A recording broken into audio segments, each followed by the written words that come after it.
Պարոն Միրզոյան, այս ֆորումը, որ կոչվում է կառուցելով խաղաղություն եւ համագործակցություններ, կարելի է ասել, որ համընկնում է նաեւ Հայաստանի արտաքին քաղաքական օրակարգի առնվազն այս փուլի խորագրի հետ, այսպես ասած։ Բայց խաղաղություն կառուցելը ոչ միայն ջանքեր է պահանջում արտաքին աշխարհի հետ հարաբերություններում, այլ նաեւ երկրի ներսում ներառականություն, համընդգրկուն ներառականություն է պահանջում։ Բայց դրա ճանապարհին որոշ խոչընդոտներ կապված են երաշխիքների շուրջ անորոշությունների հետ։ Հայաստանը ինչ երաշխիքներ ունի, որ խաղաղությունը, որ կառուցվում է երկուստեք,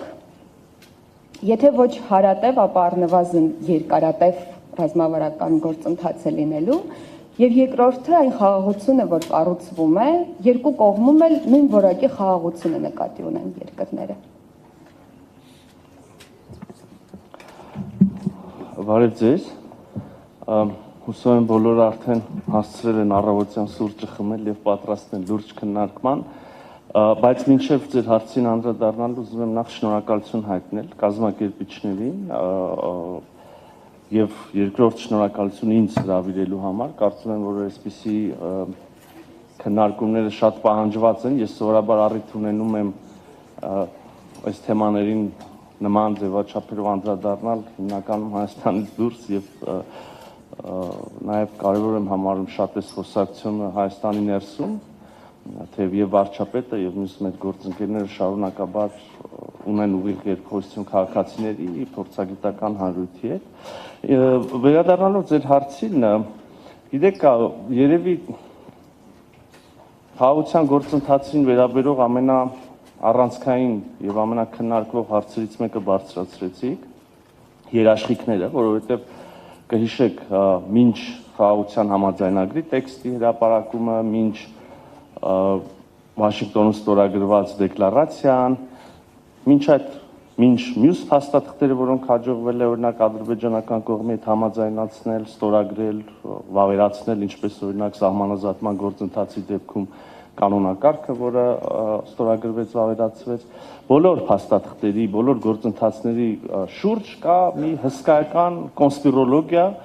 դավադրաբանական տարբեր վարկածներ, մանիպուլյացիաներ հաճախ միտումնավոր, որոնք կարող են որոշակի հոգեբանական հիմք ունենալ երկրի ներսում, կարող են նաև որոշակիորեն ուղղորդված լինել այլ աշխարհաքաղաքական կենտրոնների կողմից, խաթարելու խաղաղության գործընթացը։ Եվ ահա յուրաքանչյուր այդպիսի փաստաթղթի, յուրաքանչյուր այդպիսի գործընթացի դեպքում, երբ գործընթացը հասնում է որևէ հանգրվանի, փաստաթղթի դեպքում եւ փաստաթուղթը ստորագրվում եւ հանրայնացվում է, բոլոր այդ դավադրաբանական վարկածները հոդս են ցնդում, բնականաբար, որովհետեւ մարդիկ կարող են ուղղակի կարդալ ինչ որ ստորագրված է եւ հրապարակված է, եւ վերջում մնում է մի հարց. լավ, չկա այս սպառնալիքը, լավ, չկա այն վարկածը, բայց ինչ երաշխիք, որ այս ամեն ինչը կգործի։ Ես դրա համար եմ ասում, որ սա ամենակարևոր առանցքային հարցերից մեկն է, որովհետև մյուս դեպքերում, եթե հնարավոր է ուղղակի հրապարակել, հանրայնացնել այն, ինչի շուրջ պայմանավորություն է ձեռք բերվել եւ վախերը կարող են հոդս ցնդել կամ փարատվել մտահոգությունները, երաշխիքի հարցը իսկապես առարկայական պահանջված է եւ առարկայական քննարկում է պահանջում։ Հիմա իմ խորին համոզմամբ կա մի հստակ երաշխիք, շատ հստակ երաշխիք, եւ դա որևէ երրորդ երկրի մասնակցությունը չի, դա որևէ երրորդ երկրի կամ երկրների խմբի ստորագրությունը չի, դա ամենևին, եթե անցյալին անդրադառնանք կամ քննարկվող վարկածներին, ամենևին զանազան խաղապահները, առաքելությունները չեն։ Այդ երաշխիքը հետեւյալն է. այն, ինչի շուրջ հնարավորություն է ստեղծվել ձեռք բերել պայմանավորվածություն, այն ինչ համաձայնեցվել է եւ դեռ կհամաձայնացվի մնացած ուղղություններով, ձեռնտու է, շահավետ է եւ Հայաստանին, եւ Ադրբեջանին, եւ տարածաշրջանի մյուս երկրներին։ Այս փոխշահավետությունն է,